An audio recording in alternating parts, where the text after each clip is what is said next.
ખેડૂતો માટે મહત્વનો નિર્ણય સરકારે લીધો છે। જમીનના 7/12ના ઉતારામાં એક કરતાં વધુ સહમાલિકના નામ હોય તો દરેક સહમાલિકને તે સર્વે નંબર જમીનના ક્ષેત્રફળ ધ્યાનમાં લીધા વગર વીજ જોડાણ આપવાનો સરકાર દ્વારા નિર્ણય લેવામાં આવ્યો છે। આ નિર્ણયથી ગુજરાતના સેંકડો ખેડૂતોને ફાયદો થશે। પ્રવર્તમાન જોગવાઈ મુજબ ખેતી વિષયક નવું વીજ જોડાણ મેળવવા માટે 7/12ના ઉતારામાં એક કરતાં વધારે સહમાલિકીના નામ હોય તો નોટરાઇઝ્ડ સ્ટેમ્પ પેપર પર સહમાલિકનું સંમતિપત્રક મેળવવાની રહેતી હતી, જેના કારણે ખાસ કરી આદિજાતિ વિસ્તારોમાં વધુ વારસદાર હોવાથી આંતરિક વહેંચણી કરેલ હોય પરંતુ મહેસૂલી નોંધ ન હોવાના કારણે ખેતી વિષયક નવું વીજ જોડાણ મેળવવા માટે મુશ્કેલીઓ પડતી હતી। વિવિધ રજૂઆત બાદ રાજ્ય સરકાર દ્વારા જોગવાઈમાં સુધારો કરવાનો નિર્ણય લેવાયો છે। તે મુજબ હવેથી સહમાલિકના સંમતિપત્રકના બદલે હવેથી અરજદાર દ્વારા નોટરાઇઝ્ડ સ્ટેમ્પ પેપર પર અપાયેલા સેલ્ફ ડિક્લેરેશન ગ્રાહ્ય રહેશે।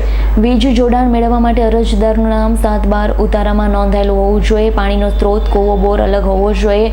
અરજી સાથે અરજદાર દ્વારા સંપૂર્ણ જમીનો, સહભાગીદારોની અલગ સીમાઓ તથા હદબંધી દર્શાવતો સ્પષ્ટ નકશો રજૂ કરવાનો રહેશે। સહમાલિકો પોતાના નામે એક સર્વે નંબરમાં માત્ર એક જ વીજ જોડાણ મેળવવા પાત્ર રહેશે।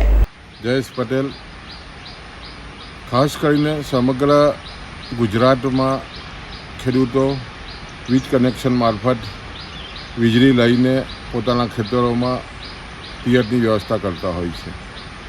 ઘણા લાંબા સમયથી ખેડૂત આગેવાનોને ને ખાસ કરીને જે આદિવાસી સમાજ, જે નાના નાના ખેડૂતો છે, એના સમુદાયના ધારાસભ્યોશ્રી તરફથી ખૂબ જ યોગ્ય રજૂઆત હતી કે વીજ કનેક્શનો લેવા માટે 7/12ના ઉતારામાં વધારે ખેડૂતના નામો હોવાને કારણે, તમામ ખેડૂતોની સંમતિને કારણે ખાસ કરીને નાના ખેડૂતોને વીજ કનેક્શનો મળી શકતા નથી ને વર્ષો લાગી ગયા છે।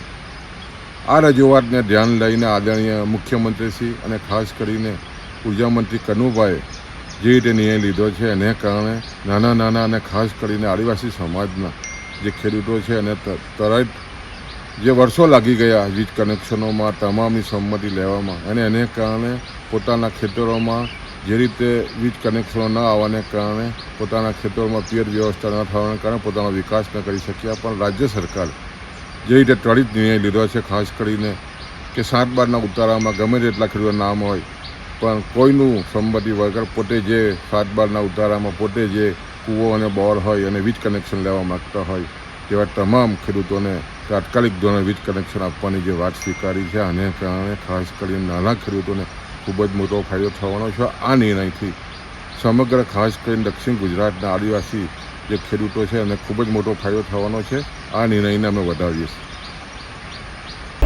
Bureau report, S9 news, Surat.